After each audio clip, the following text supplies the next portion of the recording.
Welcome. In this tutorial, I'm gonna show you or teach you how to deactivate your Messenger account using your mobile device. So if you want to know how I did it, just keep on watching. So first of all, if you're using Android phone, don't worry because the process is still the same. So let's get started. So first of all, you want to open your Messenger app and click on the three little lines at the upper left corner of your screen. Now, click on the settings option, scroll down until you see account settings. So just go ahead and click on that.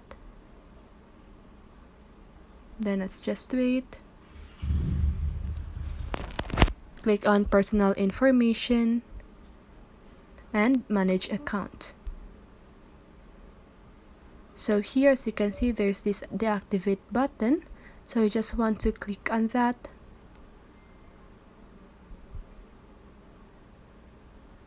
Now you want to enter your password, and after that you should now deactivate your Messenger account. So that's it. That is how you deactivate your Messenger account. So I hope this video helped you, and if it did, make sure to like, subscribe, and hit the bell notification so you won't miss a video.